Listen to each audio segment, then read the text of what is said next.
शीतल की कहानियों में आपका स्वागत है। आज की कहानी है माँ का फैसला। एक रोटी खाकर माँ ने जैसे ही रोटी के डिब्बे में से दूसरी रोटी उठाने के लिए हाथ बढ़ाया तो बहू ने आंखें दिखाकर कहा, शर्म कर शर्म। यह सुनते ही मंजू जी ने अपना हाथ पीछे कर लिया और एक रोटी खाकर ही उठ जाती है। मंजू जी की बहू दिया उनके साथ बहुत बुरा व्यवहार करती थी। उनको जब भी खाना देती थी एक रोटी ही थाली में रख देती थी, रोटी का डिब्बा उनके पास ही रख देती थी और खुद भी मंजू जी के पास बैठ जाती थी। जैसे ही मंजू जी दूसरी रोटी उठाने के लिए हाथ बढ़ाती तो दिया उनको कहती, शर्म कर शर्म। देखने वालों को तो लगता कि बहू ने तो डब्बा उनके पास ही रखा है, जबकि वह सास को दूसरी रोटी खाने नहीं देती थी। मंजू जी बहुत दुखी हो जाती थी। उनके बहुत तेज़ भूख लगी होती थी और बहू ने उन्हें सही से खाना खाने नहीं दिया। खाना कम मिलने की वजह से मंजू जी बहुत कमज़ोर होती जा रही थी। अब उनसे भूख बर्दाश्त नहीं हो रही थी। बहू घर में कुछ भी अच्छा बनाती पर अपनी सास को नहीं देती थी। मंजू जी अपनी बहू के व्यवहार से तंग आ गई थी। आज उन्हें बहुत ज़्यादा गुस्सा भी आ रहा था और रोना भी आ रहा था। मंजू जी अपने बिस्तर पर बैठी आंसू बहा रही थी। तभी उनकी नज़र सामने वाली चारपाई के नीचे रखे संदूक पर पड़ी। मंजू जी ने अपने आंसू पोंछ और उस संदूक को घसीटकर बाहर निकाला और उसे अपने बिस्तर पर रख लिया और उन्होंने अपने छोटे से पर्स से चाबी निकाली और संदूक पे जो लगा ताला था वो खोला। ताला खोलने पर उन्हें सबसे पहले ऊपर फ़ोटो एल्बम नज़र आया। उन्होंने एल्बम बाहर निकाला, एक एक फ़ोटो देखने लगी। अतीत की पुरानी यादें ताज़ा हो गई। मंजू जी के पति का देहांत हुए 1 साल ही हुआ था। उनके 2 बेटे हैं, एक का नाम सागर और दूसरे का नाम गौरव था। दोनों अच्छी मल्टीनेशनल कंपनी में नौकरी करते थे। बड़ा बेटा अपनी पत्नी और बच्चों के साथ मुंबई में रहता है और छोटा बेटा इंदौर में रहता है। मंजू जी अपने छोटे बेटे के साथ इंदौर में रहती हैं। सागर की पत्नी का नाम रेखा है। सागर के 2 बच्चे हैं, राजू और दीपू। मंजू जी का बड़ा बेटा अपनी माँ को फ़ोन भी नहीं करता है। उसकी पत्नी तो फ़ोन पर बात भी नहीं करती है, कभी अपनी सास का हालचाल भी जानने की कोशिश नहीं करती। बड़े बहू बेटे ने तो मंजू जी को अपने साथ ले जाने की कोशिश भी नहीं की, वरना वो उनके साथ ही रह लेती। मंजू जी अपने दोनों बेटों के लिए बोझ बन चुकी थी। वे अपने बच्चों के व्यवहार से तंग आ चुकी थी। मंजू जी के पति को ज़्यादा अच्छी कमाई नहीं थी। मंजू जी ने तिनका जोड़कर घर बनाया था। मंजू जी भी दिन रात सिलाई करके अपने पति का साथ देती थी। अपनी सिलाई के पैसों से वह घर चलाती थी और पति की कमाई को बचा कर रखती थी। बहुत ज़रूरत पड़ने पर ही वह अपने पति की कमाई खर्च करती थी। जो घर उनके सास ससुर ने उनको दिया था वह छोटा सा था। अपनी और पति की मेहनत से उन्होंने बहुत बड़ा घर बना लिया। बच्चों को अच्छे स्कूल कॉलेज में पढ़ाया। फिर उन दोनों बच्चों की अच्छी नौकरी लग गई तो उन दोनों का विवाह कर दिया।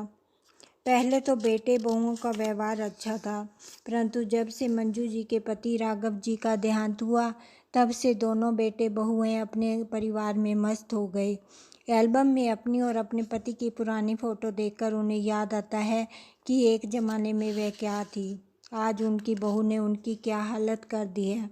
अपनी फ़ोटो देखकर मंजू जी के अंदर ताकत आ जाती है कि मैंने कितनी मेहनत करके ये घर बनाया है और उसी घर में मेरी कोई इज्जत नहीं है। मेरी रोटियां भी गिनी जाती हैं। यह सब मैं और बर्दाश्त नहीं कर सकती। जैसे ही वह एल्बम देखकर बंद करती है तो उनकी नज़र घर के कागज़ पर पड़ती है। कागजात देखकर मंजू जी के मन में अपने बच्चों के लिए अकल ठिकाने की बात आती है। मंजू जी एल्बम और कागजात संदूक में रखकर फिर से ताला लगा देती हैं और अपने कमरे से बाहर आती हैं। घर से निकलकर पड़ोस में अपनी सहेली सीमा के घर चली जाती हैं।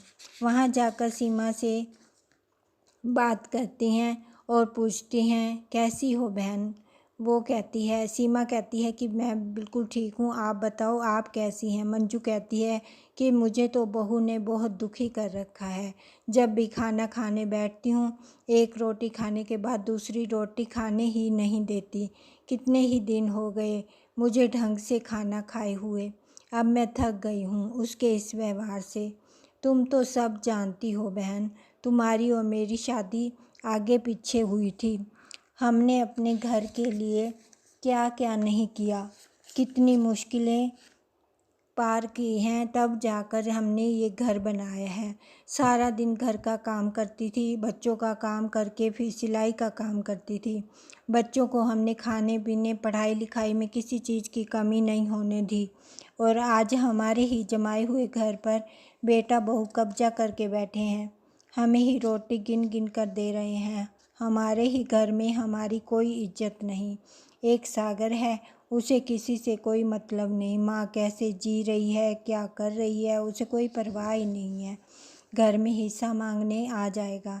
जिसका घर है उसे एक बार नहीं पूछता। बच्चे माता पिता की सेवा करते हैं तभी तो उन्हें सब कुछ मिलता है। बिना सेवा किए ही ये सब कुछ पा लेना चाहते हैं। मेरे सास ससुर के पास क्या था, कच्चा सा घर, फिर भी हमने इनकी कितनी सेवा की। हमें कुछ ना भी मिलता तब भी हम उनकी सेवा करते। सीमा जी उनकी हाँ में हाँ मिलाकर बोली, ठीक कहती हो बहन, आजकल हर घर में यही हो रहा है। मेरा बेटा बहुएं भी ऐसा ही व्यवहार करने लगे थे। फिर मेरे पति ने धमका दिया कि घर से बाहर निकल जाओ, तब जाकर बच्चे लाइन पर आ गए हैं। मंजू जी उदास हो गई, बोली, सीमा तुम्हें तो अपने पति का सहारा है, उन्होंने सब ठीक कर दिया, पर मैं क्या करूं। बच्चे तो सहारा नहीं बन पाए, पर मैं अब बच्चों को दिखाऊंगी कि विधवा औरत क्या क्या कर सकती है। अब मुझे बच्चों को लाइन पर लाना है, इसलिए तुम्हारे पास आई हूँ। सीमा जी ने कहा, हाँ बताओ क्या काम है, मैं तुम्हारी मदद अवश्य करूँगी। मंजू जी ने एक फ़ोन नंबर निकाल कर सीमा को दिया और कहा कि यह नंबर सागर का है, उसे कहो छोटा भाई गौरव तुम्हारी माँ को मजबूर कर रहा है, वो अपने मकान अपने नाम करवा रहा है। अगर तुम्हें घर में हिस्सा चाहिए तो जल्दी से घर आ जाओ। सीमा जी ने अपने पति के फ़ोन से सागर को फ़ोन किया और वो सब बातें जो मंजू ने बताई थी उसे बता दी। सारी बातें सुनकर सागर हैरान हो जाता है और सीमा जी से कहता है कि बहुत अच्छा किया चाची जी, जो आपने मुझे फ़ोन करके बता दिया। मैं अपनी पत्नी और बच्चों के साथ अभी निकलने की तैयारी करता हूँ। सीमा जी ने फ़ोन काट दिया। मंजू जी को बताया कि वह सुबह तक आ जाएगा। मंजू जी आगे का प्लान बनाती हैं और अपने घर वापस आ जाती हैं। घर आकर बिस्तर पर लेट जाती हैं। रात गुजर जाती है, उन्हें पता ही नहीं चलता। सुबह उठकर नहा धोकर पूजा पाठ करती हैं, अपने लिए चाय बनाकर पी लेती हैं और किचन में ताला लगा देती हैं। सागर के कमरे को भी ताला लगा देती हैं। गौरव और रेखा से सो रहे होते हैं। मंजू जी सबके उठने का इंतज़ार करती हैं। कुछ समय बाद रेखा जाग जाती है। जैसे ही वह किचन में चाय बनाने जाती है तो देखती है कि किचन में ताला है। वह गुस्से से तमतमाकर बोलती है, यह ताला किसने लगाया है। मंजू जी आराम से बैठी होती हैं।